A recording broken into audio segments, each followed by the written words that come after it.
They're gone? I stood in my living room, staring at the empty Victorian display cases where my carefully curated antique collection had been housed for the past decade. My mother shifted uncomfortably, while my sister Emma beamed with self-satisfaction. "The foundation needs them more than you do, Catherine," Mom said, attempting to sound reasonable. "Emma's charity auction is next week, and these pieces will help so many people." My name is Catherine Mitchell, and at 34, I'd spent 15 years building my antique collection. Each piece had a story, a memory, a connection to the past that I'd researched meticulously. But now, without my knowledge or consent, my family had decided my collection would better serve my sister's latest charitable venture. "You could have asked," I said quietly, running my fingers along the empty shelves.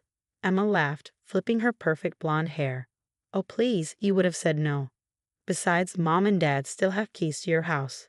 They're just trying to help me help others. Don't be selfish, Cat." Selfish. That word had followed me throughout my childhood.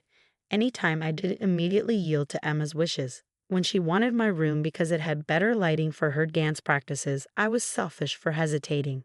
When she needed my college fund because she'd blown hers on a failed startup, I was selfish for suggesting she take out loans instead. "The auction's next Saturday," Mom added brightly. "You should come. See how much good your collection will do. The Mitchell Foundation for Creative Arts is going to help so many underprivileged children." I bit back a laugh. Emma's foundation was barely 6 months old, created after she'd grown bored with her yoga studio venture. She'd never shown any interest in art or antiques before. But suddenly my collection was crucial to her cause. "Where are they now?" I asked, keeping my voice level. "In storage at the auction house," Emma replied, scrolling through her phone. "Don't worry, they're insured. Though honestly, Kat, it's just old furniture. I never understood why you wasted so much money on that stuff anyway." Just old furniture. The Chippendale secretary desk that had taken me 3 years to restore. The Victorian music box I found at a small estate sale in Maine. Its delicate melody still perfect after 150 years. The set of hand-painted Baroque candlesticks that had once graced a French chateau. "You had no right," I said, my voice firmer now. Mom's expression hardened. "Catherine Ann Mitchell, don't start. Your sister is doing important work. These pieces were just collecting dust here. Now they'll make a real difference." I walked to my study, aware of them following me. Opening my laptop, I pulled up my insurance files and began documenting everything that was missing. Emma peered over my shoulder. "What are you doing?" "Inventory," I replied calmly. "For insurance purposes." "You're not going to make a fuss, are you?" Mom asked, her tone warning. "Your father and I fully support Emma's foundation. The family name is finally going to mean something in the philanthropic world." I turned to face them, years of buried resentment bubbling just beneath my composed surface. "The collection was insured for $2.7 million, I said quietly. Emma's phone slipped from her hand, clattering on my desk. "What?" "Each piece was professionally appraised and documented. That old furniture you just took, it's worth more than your foundation's entire operating budget." Mom sank into my office chair, her face pale. "But you never said. You never asked. You never asked about my hobby, never showed any interest in why I spent weekends at auctions or summers studying restoration techniques. You were too busy funding Emma's latest whims." "Now wait a minute," Emma started, but I held up my hand. "The auction is next Saturday, you said." I smiled, a plan already forming in my mind. "Perfect. That gives me just enough time." "Time for what?" Mom asked wearily. "To make a donation of my own." I turned back to my laptop, dismissing them as clearly as they'd dismissed my passion for years. "You should go now. I have some calls to make." After they left, I sat in my study, looking at the photographs of my collection. Each piece had been chosen with care, restored with patience, and loved for its history and beauty. Now they were gone, taken by the same family who'd never understood why they mattered to me. I picked up my phone and dialed a number I'd saved years ago, waiting for the familiar voice to answer. "Marcus, it's Catherine Mitchell. Remember that conversation we had about my family's historic estate?" "Yes, the one my parents still live in. I think it's time we discussed its future preservation." My parents had taken my collection, believing it was just pretty furniture. They had no idea they just triggered a chain of events that would shake our family's foundation in more ways than one. I smiled as I hung up the phone, remembering the estate's estimated value, $12 million. Emma wasn't the only one who could make charitable donations, and I was about to teach my family a lesson about taking things that didn't belong to them. The week before Emma's auction was a flurry of activity, though not the kind my family expected. While they were busy promoting their charitable event, I was meeting with Marcus Harrison, the director of the National Historic Preservation Society. The Mitchell estate is a perfect candidate for preservation, Marcus said, examining the old photographs I provided. Built in 1892, original architecture largely intact, significant historical value to the region. And you say your parents still live there? Yes, I replied, sipping my coffee. They've never appreciated its historical significance. They've been talking about modernizing it for years. Marcus winced. That would be a tragedy. Properties like this are irreplaceable. I nodded, thinking about my irreplaceable antiques. The estate was left to me by my grandmother, you know. She knew I'd understand its value. I've just been letting my parents live there. The truth was, Grandma had seen what my parents couldn't, my deep love for history and preservation. She left the estate to me in a private will amendment that my parents knew nothing about. They assumed they'd inherited it directly. Catherine, Emma's voice cut through my thoughts as she burst into my office the next day. Why aren't you returning Mom's calls? We need you to write a speech for the auction about donating your collection. I looked up from my paperwork. I'm busy, Emma. Besides, I didn't donate anything. You took it. She rolled her eyes. Don't be dramatic. It's for charity. Everyone's talking about how generous the Mitchell family is. You should be proud. Generous with other people's possessions? I raised an eyebrow. How noble. Why are you being like this? She perched on my desk, knocking over a stack of documents. You never cared about attention before. Always hiding away with your old furniture and dusty books. I carefully straightened the papers, property documents, historical surveys, preservation agreements. You're right, Emma. I never cared about attention. I still don't. Then come to the auction. Smile for the photos. Help us show everyone what our family stands for. I met her eyes. Oh, I'll show exactly what this family stands for. The day before the auction, my parents arrived at my house unannounced. Dad looked uncomfortable, Mom determined. Catherine, you're embarrassing us, Mom declared. The charity committee keeps asking why you're not involved in the auction preparations. People are talking. Let them talk, I replied, not looking up from my laptop where I was finalizing documents with Marcus. This isn't like you, Dad added. You've always been the sensible one, the quiet one. The pushover, you mean? I finally looked at them. The one who never complained when you gave Emma my college fund, who smiled politely when you dismissed my interests as silly hobbies. That's not fair, Mom protested. We've always supported you. No, you've always tolerated me. There's a difference. What are you working on anyway? Mom tried to peek at my screen. More insurance paperwork? You're not going to make a scene at the auction, are you? I closed my laptop. Don't worry, Mom. I won't do anything to overshadow Emma's big moment. They left unsatisfied but relieved, thinking they'd averted a crisis. They had no idea what was coming. That evening, I met with Marcus one last time to sign the final papers.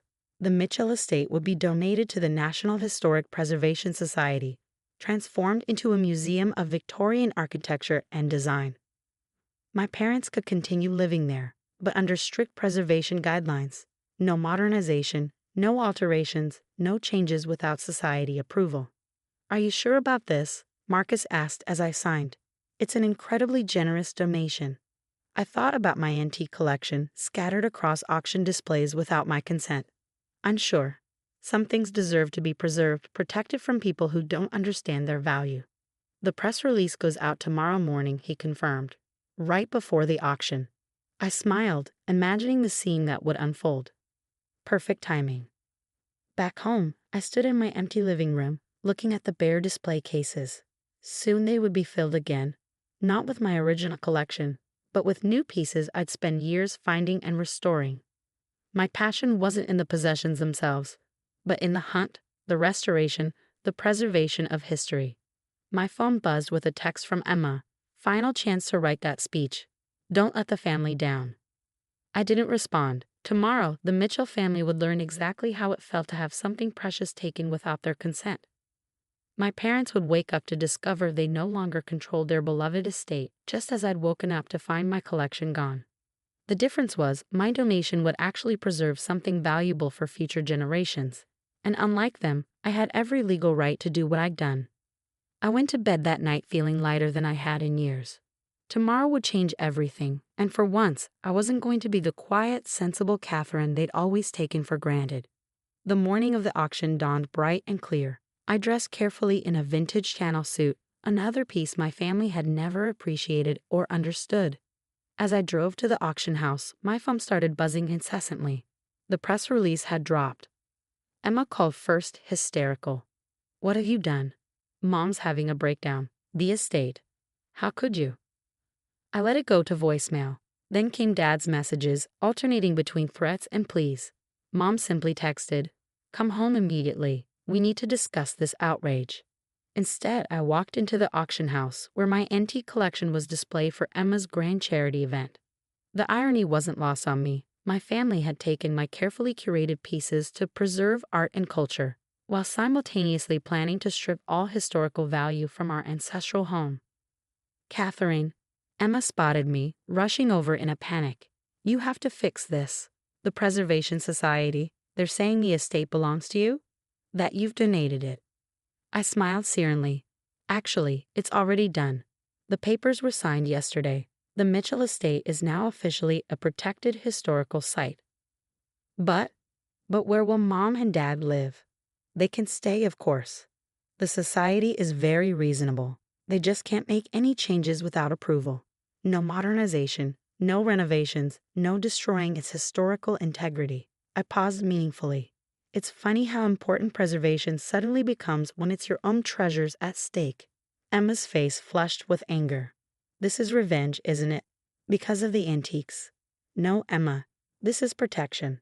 Something you taught me was necessary when you decided my collection needed to be preserved through your foundation."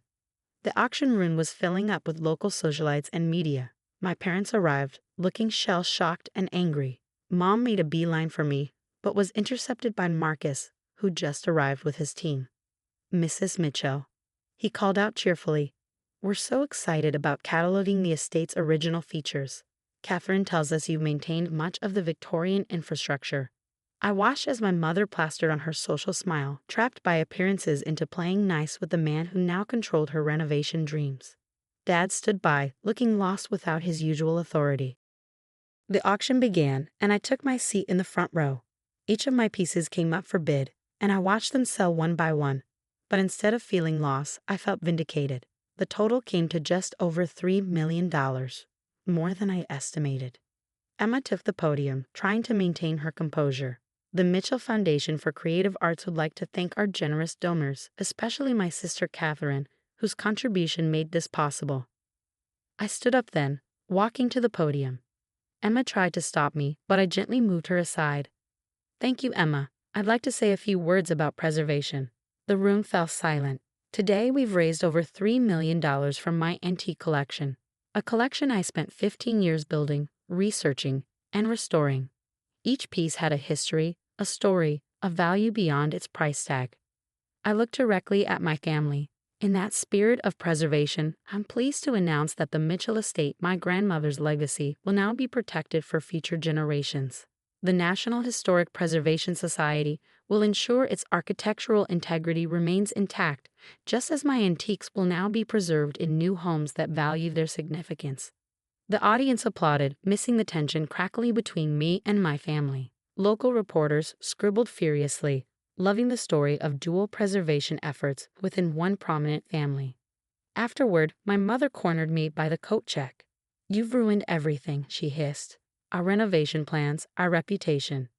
"No, Mom, I've saved everything. The estate, its history, and most importantly, my self-respect." "But why?" Emma demanded, joining us. "Why go this far?" "Because some things are worth protecting," I replied simply. "Some things have value beyond what you can see on the surface. You taught me that when you took my collection. I'm just returning the lesson." 6 months later, the Mitchell estate was featured in Historical Homes magazine. The Preservation Society had done an amazing job documenting its significance, and tours were already booking months in advance. My parents still lived there, gradually learning to appreciate its original features rather than plotting to replace them. Emma's foundation struggled after the initial publicity wore off, and she eventually moved on to her next project. But something had shifted in our family dynamic. They'd learned I wasn't the pushover they'd always assumed I was. My new antique collection was coming along nicely, each piece carefully chosen and documented. But this time, my family treated it with respect, finally understanding that value isn't always visible to those who don't take the time to look deeper. The empty display cases in my living room were filling up again. But they held more than just antiques now. They held the proof that sometimes the quietest person in the room can make the loudest statement. You just have to